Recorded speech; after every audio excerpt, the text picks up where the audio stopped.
Clint Eastwood stepped forward, slowly, one boot after another on polished tile. He stopped just behind Amy, resting a gentle hand on her shoulder. She looked up, confused. Then, recognition. "Are you okay, ma'am?" he asked, voice low. "And gravel-lined like old roads and old justice." Amy nodded, but tears welled in her eyes. "Join me till end of this story and subscribe my channel for more."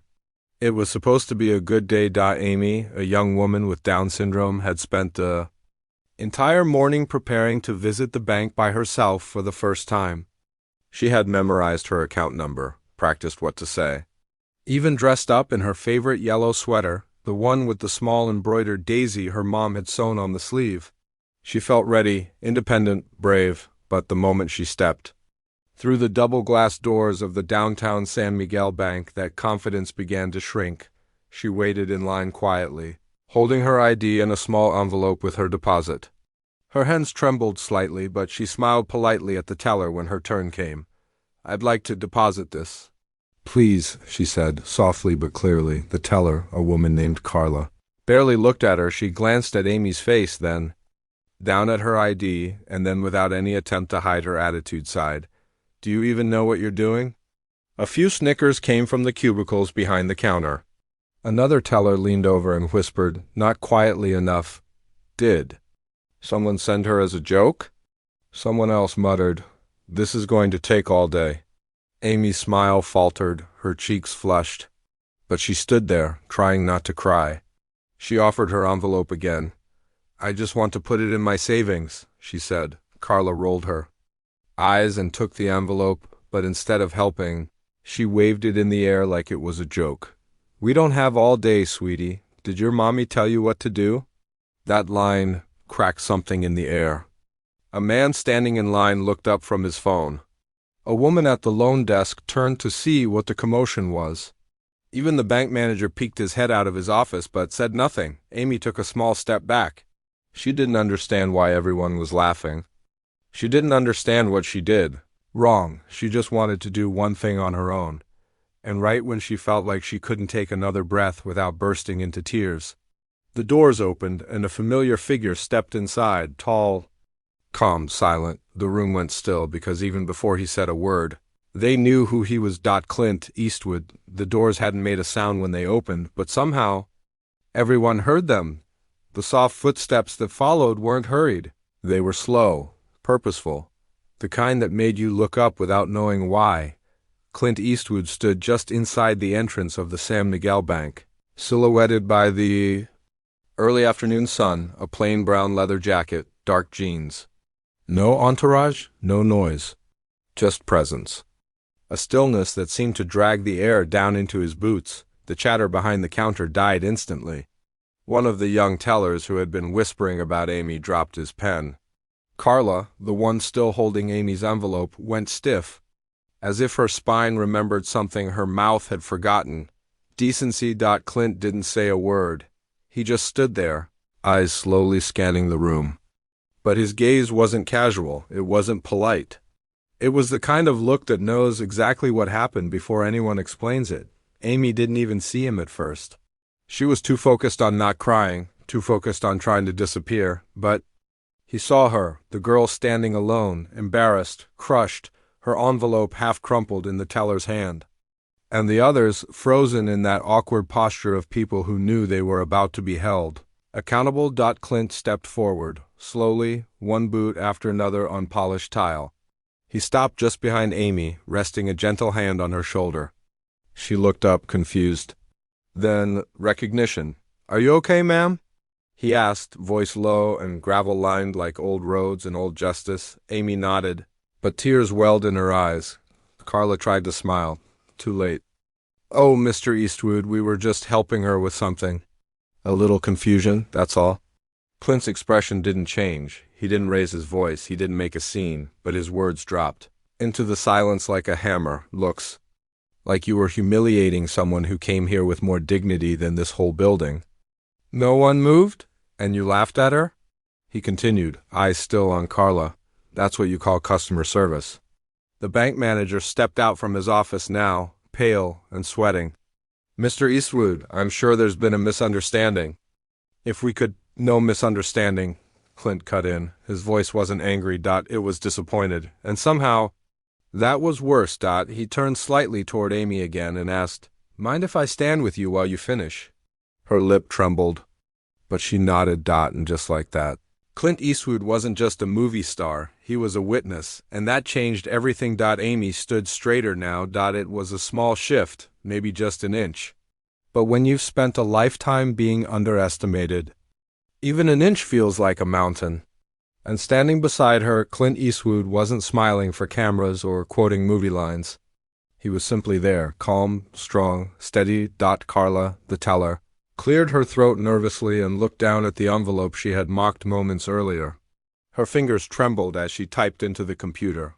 I'll get this deposited. Right away. No, Clint said firmly. She finished it herself. Carla looked up. Amy blinked. Clint turned to her, gave the slightest nod, and said gently, you've got this. It was just 3 words, but they came from him, and they landed harder than any insult Carla had tossed at her minutes before.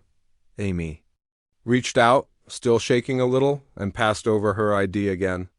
Her voice was quieter this time, but clear. I want to deposit this into my savings account. The entire room watched. No one looked at their phones. No one whispered. They all just watched as if they were witnessing something sacred. Because maybe they were, not just a bank transaction, but a girl finding her strength again. In front of the very people who tried to crush it, Carla processed the deposit with clumsy fingers. The screen beeped. It's done, she said. Finally. Amy smiled. This time it reached her eyes. Clint nodded. Told you. The bank manager walked forward quickly, his hands fluttering like someone trying to catch broken glass before it hit the floor. Miss, I want to personally apologize on behalf of the staff. That shouldn't have happened. Amy looked at him. She didn't say anything. She didn't need to. Clint stepped forward again. His tone was cool, but it had that edge. The kind that made men straighten their ties and remember their place. Dignity, he said. Either you offer it to everyone, or you don't deserve to run a place like this. There it was, that Eastwood fire. Low, controlled, but burning. All the same. The bank manager nodded nervously. Yes, sir? We'll address this immediately. Amy turned to Clint and whispered, Thank you for helping me. He tipped his head. That classic Eastwood half-nod that meant more than a handshake ever could. You did it yourself, he said. I just made sure the room was quiet enough to hear you. Outside, the sun had come out. The storm wasn't over, not really, but something had shifted. The heavy clouds that had hung over Amy's heart just moments ago felt lighter now. She stepped through the doors of the bank with Clint walking calmly beside her, like he had nowhere else to be but right there in that moment. With her, people were waiting. Not reporters, not paparazzi. Just regular folks, bank customers, passers-by, even a mother holding her toddler, all watching in stunned silence as the two of them stepped out. Someone had filmed part of what happened. On their phone? And in today's world, that meant everyone was about to see it. Within hours, the clip began to spread. It wasn't flashy. Clint Eastwood didn't yell. He didn't curse. He didn't throw a punch or break anything. He just stood beside a girl who deserved better, and reminded a room full of professionals what real respect looks like. Online, the comments poured in. I don't cry easily, but this broke me. That girl is stronger than anyone in that bank. Clint Eastwood, still a legend. Not in movies, in life. Amy didn't know the video had gone viral. She was still on the bus home, holding her receipt tightly in her hands. Not because she needed it, but because it proved something. She did it, not because she was famous.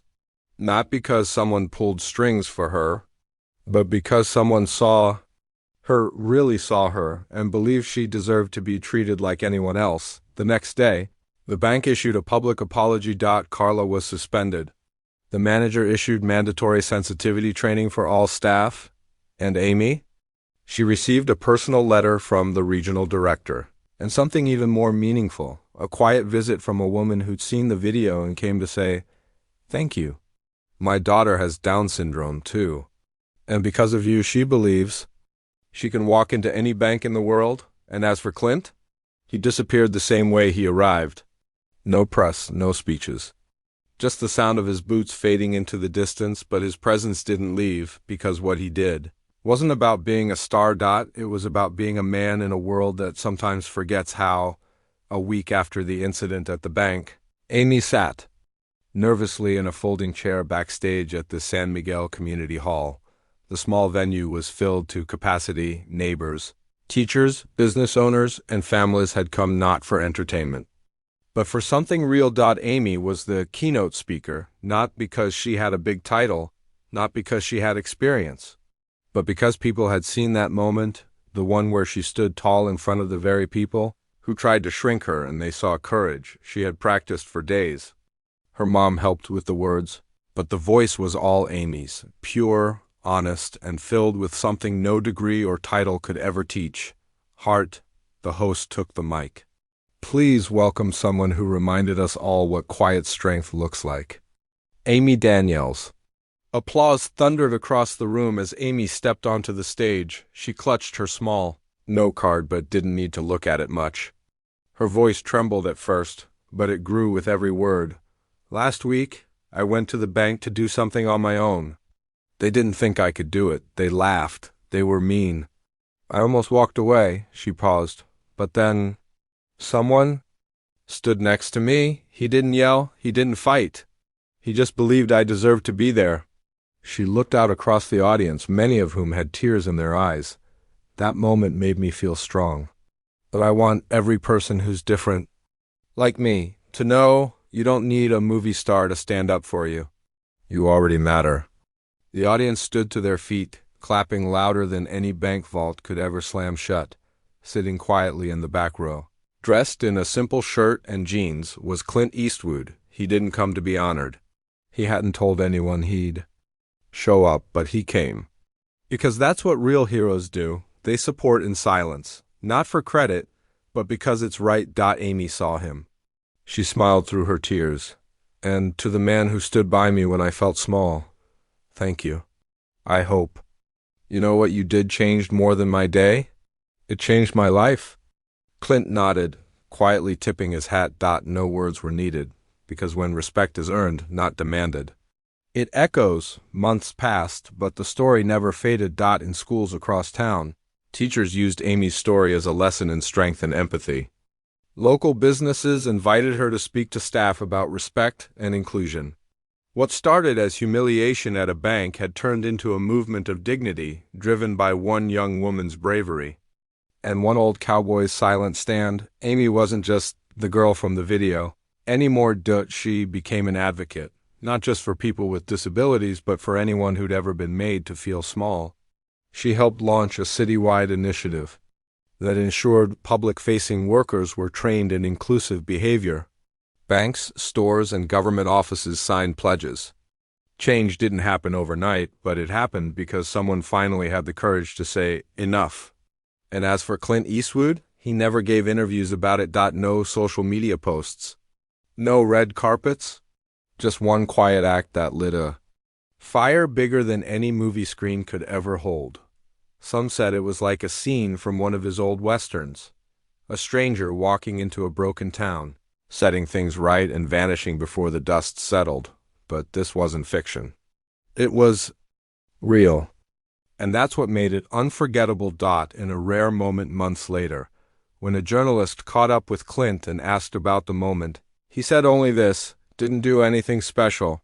Just stood beside someone who shouldn't have been standing. Alone. That's the thing about real heroes. They don't need a spotlight. They are the light in the room, even when the world goes dark.